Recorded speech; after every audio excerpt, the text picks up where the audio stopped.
with the riots in Los Angeles and other similar violent incidents now stirring up all across the United States, there is also a key tactic at play, a communist tactic. He referred to this as the mass line and what's called planned spontaneity, which sounds inherently contradictory. Planned spontaneity. In other words, it looks grassroots, but it's organized and planned. I had the pleasure of speaking with James Lindsay at Freedom Fest last week, and we talked about how this tactic works. Watch this. So the idea is that you pay agitators to look like grassroots people, to go among grassroots people, and to cause an uprising, right? So it's planned out, but it's made to look like a spontaneous student protest or a, immigration protest or whatever. But mostly it's organizers, like you described, with some grassroots people that are, coming out, that eventually starts becoming a center of gravity for people who want to protest and throw a fit. And it becomes a phenomenon that was originally all fake, right? So it gives the illusion of a mass movement from the ground up, but it was actually orchestrated from planners and organizers who made it look like there was one. And this was called planned spontaneity.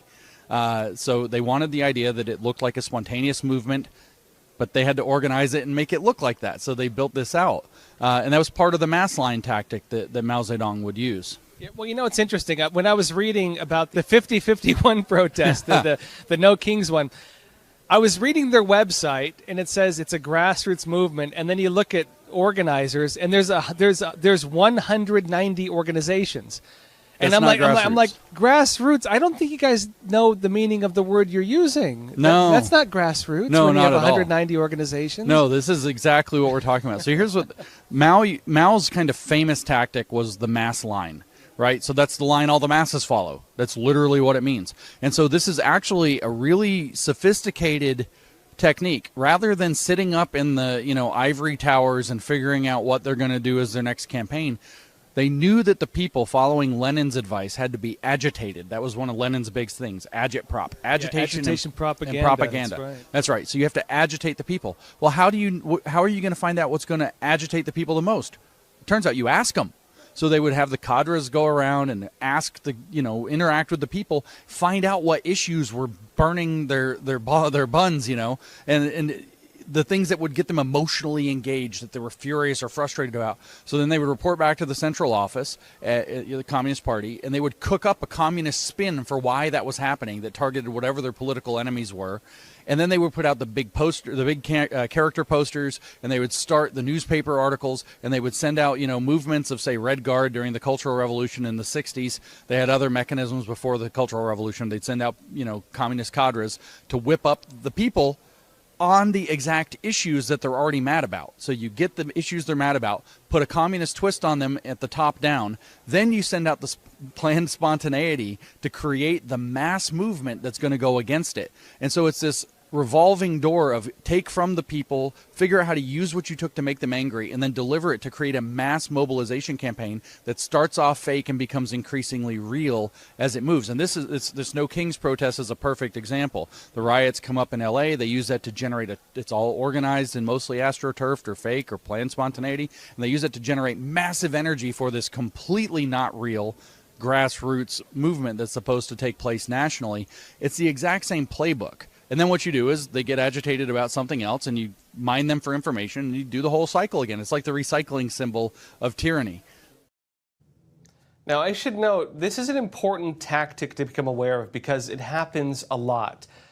This could be, for example, if you break it down what it is, it gives you the illusion that there is a consensus and you're the odd one out. You're the one who's not going with the crowd. You're the weird one.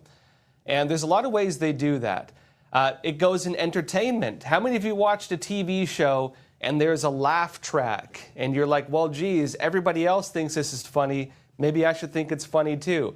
Everybody else boos at this. Maybe I should boo too.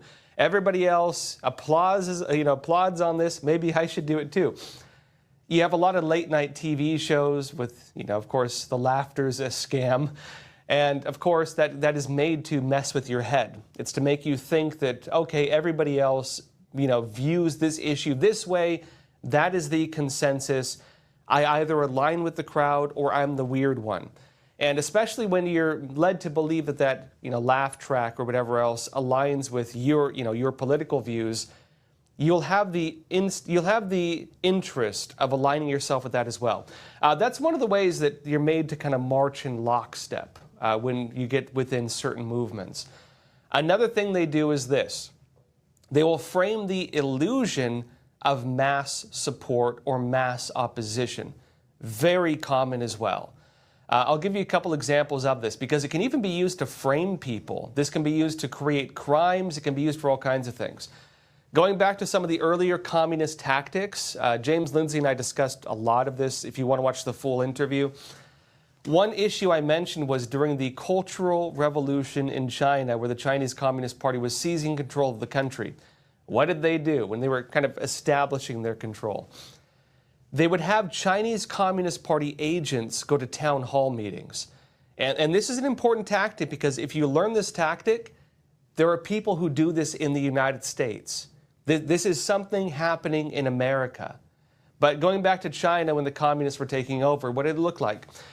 You'd have a town hall meeting and one person would come up and say, I've been victimized. The landlord or something like that is causing all these problems for me. Because remember, the early communist revolution in China was mainly against the landlord class and against the teachers and so on like that. They'd say, the landlord is victimizing me. The landlord is causing all these problems. And then you'll have another person, maybe a crying woman, saying, oh, I can barely survive. My children, where will we live if they raise my rent yet again? Another person stands up and says, we need to fight. We need to kill them. Maybe you have another person stand up and gives a very weak argument. I don't know if we should do that. And then another person shoots them down and makes them look like an idiot. And then what happens? A group comes up and says, this is the solution. We're going to march on there right now. We're not going to let this abuse take place anymore. Let's all go. And everyone cheers and says, yes, we will do it. This is a communist tactic to have a minority appear to be a majority. This is the method they use to make a small group of people look a lot larger than they are, because this is how it works. Every one of those people who stood up, the person who brought up the issue in the first place, the crying woman, the guy who gives a weak argument, and of course the individuals who then rallied everybody to go, all of them were part of the same group. But they dispersed themselves to look like they were not. And by doing that, you could have a group of 4 or 5 people move an entire town hall meeting. You could have a group of 4 or 5 people manufacture an illusion of consent. And by doing so, make people believe that everybody else believes in this, and if I don't join it, I'm the weird one out, and maybe they'll even target me. And they use that method to start up a lot of the revolutions, the planned killings, the targeted attacks, the takeover of the CCP, the destruction of culture, everything. That's how the tactic works. And so when you're watching these big protests and you see, oh, they're bussing people around. Oh, it's the same organizations doing it.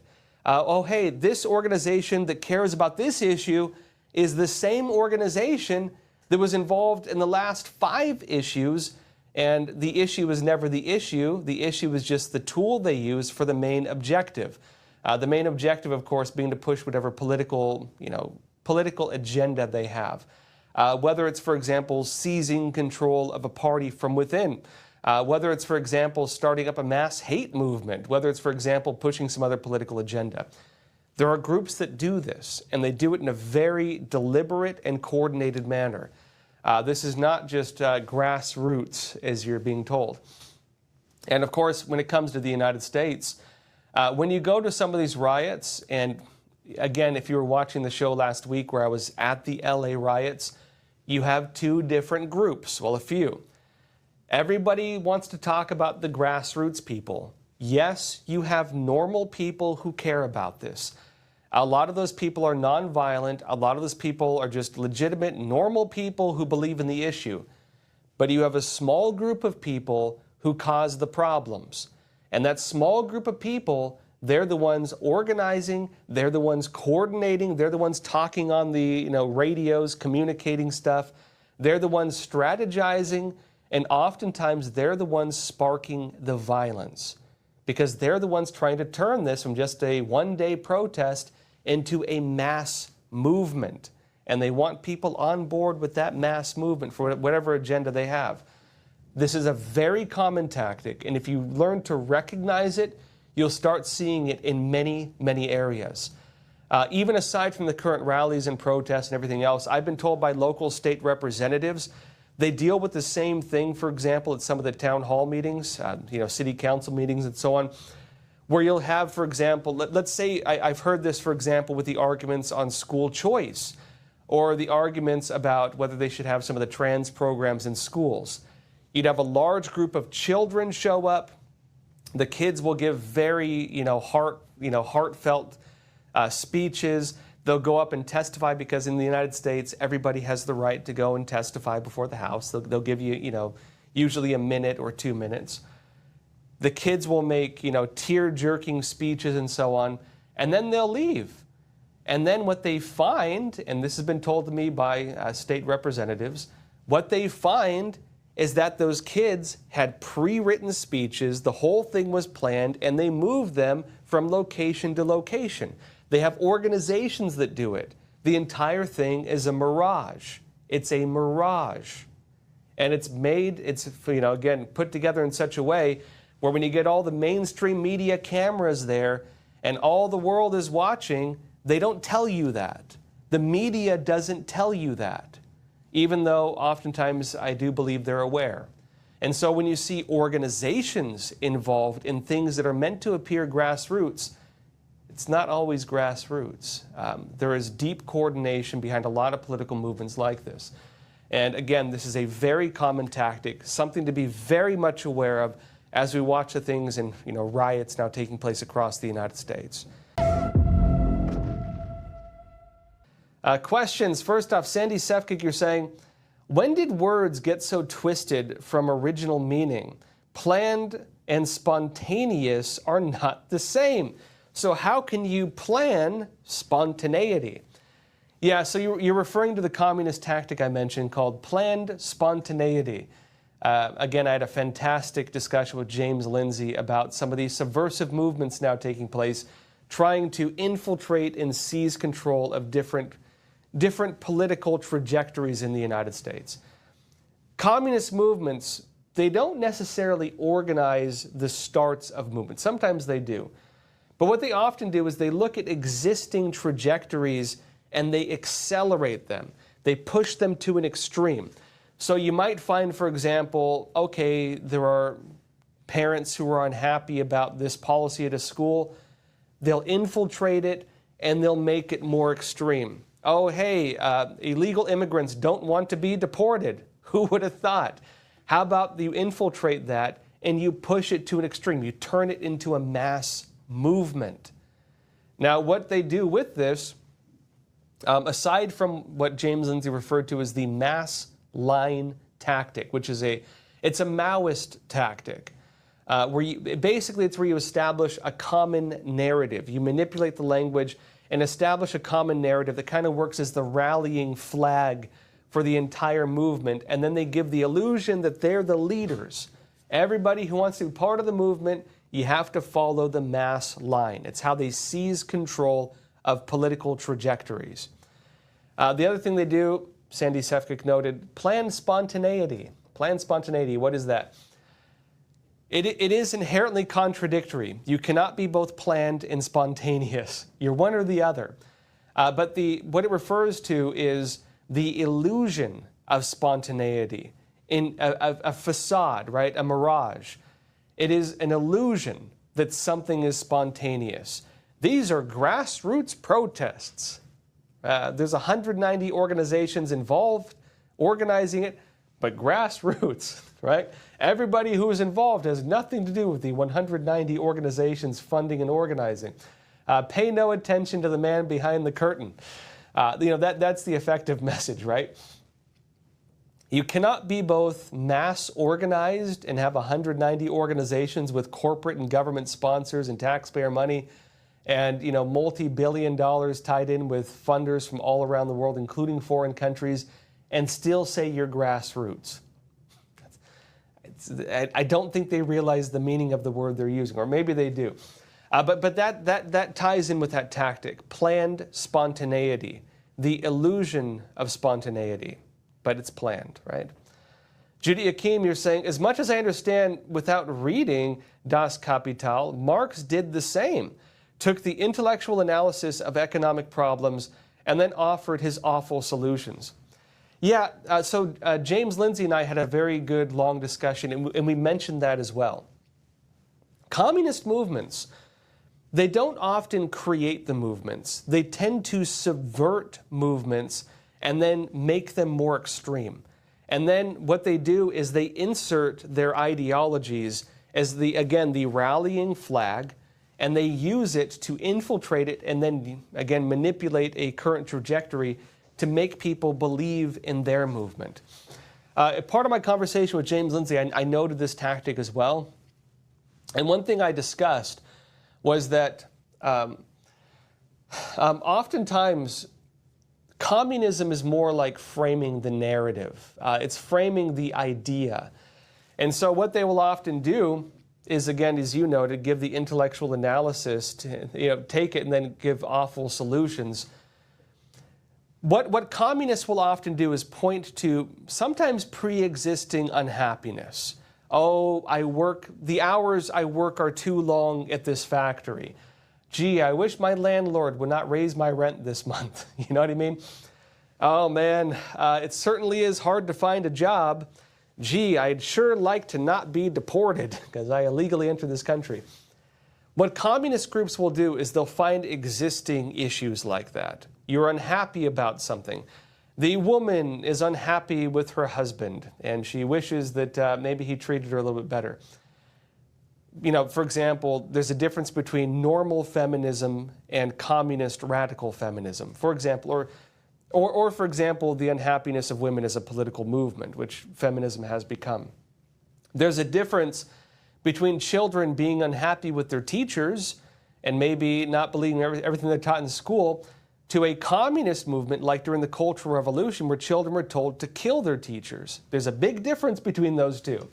There's a difference between black Americans who maybe are not very happy about the history of slavery, but rather than see it as something they overcame and rose up from and that they can build a new life, now that they have, the equal rights across the country, to being a communist movement where they want retribution, they want retaliation, they want vengeance, and they want to basically be given everything, right? There's a difference, or they feel it justifies violence against people based on their race. There's a big difference between that. And so what communism does, they'll find these issues, right? What you're seeing right now, the opposition to Donald Trump and the No Kings rallies, that's a great example of this. That's an issue. There is existing unhappiness. Again, many people on the left, they don't like Trump, and so what do? You seize control of it and you create a narrative, a meta-narrative. The real nefarious part of communism tends to be in the narrative and in the solution. They'll give a really extreme solution. So the solution to women who are unhappy with their husbands, well, no-fault divorce, abortion, for example, equal rights of women movements, which turned into unequal rights against men. And again, even policies where they've turned into full-blown like communist movements in some countries. I'm not saying it's all bad, but I'm saying that the extremes of it are part of that movement. The movements, for example, of being unhappy with your landlord. Maybe everybody's not happy paying rent every month, but killing your landlord is the extreme solution offered by communism. Pol Pot with the Khmer Rouge in Cambodia. You had inequality, you had a lot of poor peasants, and you had the rising middle class, mainly in the cities. What was his solution? Out of jealousy, go and kill them and take their stuff. And they massacred the cities. They killed all the intellectuals, they killed all the middle class, they killed the upper class. Every country did this. Russia, the kulaks, the wealthy peasants, the peasants who did well. There was jealousy. What did they do? The communist movement latched onto jealousy and said, kill them and take their stuff. And they did. Every communist movement does this. Now, it's not to say that existing, maybe it was the case that some people got wronged or had a bad experience with somebody, but there's a big difference between just being a little unhappy because of a conflict or being jealous, which a lot of it is also from jealousy, to weaponizing it for a political movement and offering a very extreme solution, often being absolute, at your throats, murderous opposition. That is what communism does when it infiltrates a movement. Extreme solutions latching on to the trajectory of a certain thing taking place, and then oftentimes redirecting it. It's like a judo move. It's heading in this direction. They redirect it to go this way. You see what I mean? It's part of the tactics they use. And another thing important also to recognize, because it's being done right now. There are movements doing this in the United States. See more buts. You're saying, anyone else see when Trump said, we do have a king here in the U.S., the King of Kings. I didn't see him say that. Interesting quote, though, and I'd have to agree with him. We do have a King of Kings, and maybe that's the only king America follows. Trump also joked about the No Kings rallies. He was like, gee, I wish I had the powers of a king, basically. He's like, I don't have the powers of a king. They block me on everything. He's like, every time I try to do anything, I get blocked, So Trump has commented on that. TZ Burton, you're saying, why are Democrats better at organizing than Republicans? It is true, actually. Republicans are not very good at that. I would say it changed a little bit. During the last 4 years of the Biden administration, you did see a Republican grassroots startup. You did see that. Now, I would say a lot of that was actual grassroots. It was a lot, and some of it wasn't. You did have organizations doing it. You did have groups like Moms for Liberty come up, and they were encouraging moms to, go to the school board meetings and, stand up and try to say, we don't support what you're teaching our kids. You did have movements like that. You also had a lot of parents who were just unhappy because, one of the factors that came about during COVID-19 and the lockdowns, and all the kids had to do study from home and all the parents had to work from home, what happened? The parents looked over the shoulders of the kids and they got to see what the kids were learning. And they were like, what the heck is going on in your school? Why are they teaching you that? That's kind of crazy. And so you did have a lot of Americans, parents and so on, who did start organizing grassroots movements to, for example, run for their school boards. You had a lot of conservatives take over the school boards, and then you also did have some organizations involved. That was a big grassroots movement. You don't often see conservatives doing that. I would say conservatives, they're not so big on protesting. Last time they did it, it didn't work out so well, and I think a lot of people took a lesson from that, and they're like, I'd rather not spend the next year in solitary confinement while I await my charges. I think I'll just stay home and watch it on TV. You know what I mean? Gee, I'd rather not accidentally trespass in a building and then get charged with sedition of the United States and have my entire life ruined. I don't think I want that to happen. So I'll watch it. I'll read about it on the internet. You don't have conservatives as interested in that. I would say also, if you remember, first Trump administration, when you had groups like Antifa going around and they were disrupting American, conservative protests or rallies, if any conservative anywhere tried to hold an event, you'd have agitators show up and they would physically attack them. And so you don't have conservatives doing that to the other side. At the No Kings rally, you didn't have a bunch of armed conservatives showing up with baseball bats and beating people, which you do tend to see the other side doing. You don't have that kind of action. And the few times where you did have kind of equal forces meeting, the Proud Boys being one example of that. They were kind of on the conservative side, the opposition to Antifa. You might remember early Trump years, they actually were fist fighting, they were fighting each other. The Antifa guys didn't hold up very well when they actually had to fist fight guys who know how to fight. And it didn't work out so well. But what we saw was police, and you could argue whether that was because of the local officials, they protected Antifa, and they demonized and charged to the fullest extent of the law the conservatives. In some states, you had the Proud Boys labeled as gangs. They actually registered them as gangs, gang members. And they got framed as violent, terrorists and everything else, domestic violent extremists. They got labeled, Antifa did not. And so I think since then you just don't see conservatives at all trying to do that kind of stuff. And I think for the best, to be honest. I think it's actually good. I personally believe it is good that conservatives do not get engaged in political violence, except for a little bit during January 6th. It was mostly not like that, but there were some violent incidents. Without a doubt, that did take place. And of course, you don't see them having their opposition to Antifa like you did in the first few years of the Trump administration. That's gone. They don't do that kind of stuff. I would say that's a good thing because what happens now? When you have riots like Los Angeles, you don't have an opposition. So what happens?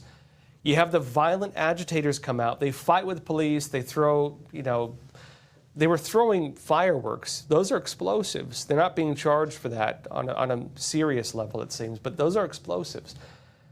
You did not see the other side coming out. And so the result of it is, basically you just see these crazy agitators attacking police, and they get arrested for it. And the conservatives stay at home and watch it on television, probably for the best.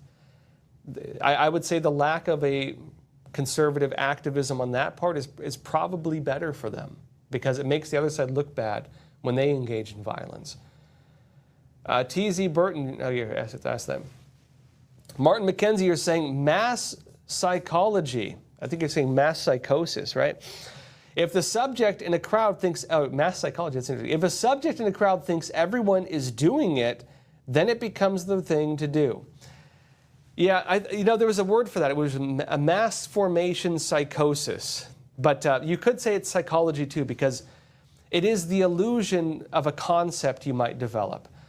And, again, this is done in advertising. This is done with TV shows and entertainment. I'd say it's even done by a lot of the media, where the media makes you feel isolated. You feel that you're the one with the crazy ideas if you don't follow what everybody else is doing. You're the only person isolated, all alone, believing what is being framed as extremist rhetoric, things like that. You're the wrong one, and everybody else is right. That's how that mass psychosis or psychology works. Matthias Desmond, I believe, did a great book on this, talking about mass formation psychosis.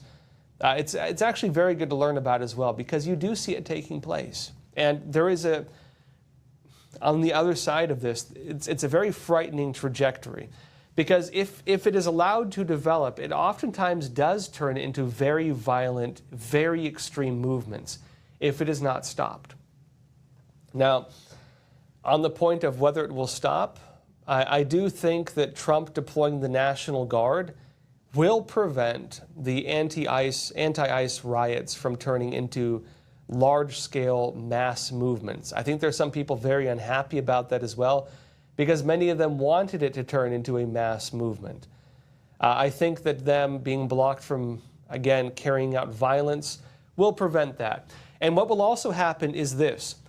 As violent agitators come out and are arrested, you'll also see a lot of people saying, and maybe this is reverse mass psychosis, a lot of people will say, gee, I don't want to get associated with violent people. I'm going to stay out of it. And so what will happen is the moderates will step back. All the moderate people will say, I don't want to associate myself with violence or political violence. I might believe in this issue, but I don't believe in extremism. I don't believe in political violence. And there's a chance that if they keep this going, they may even lose the support of the moderates if it becomes like that.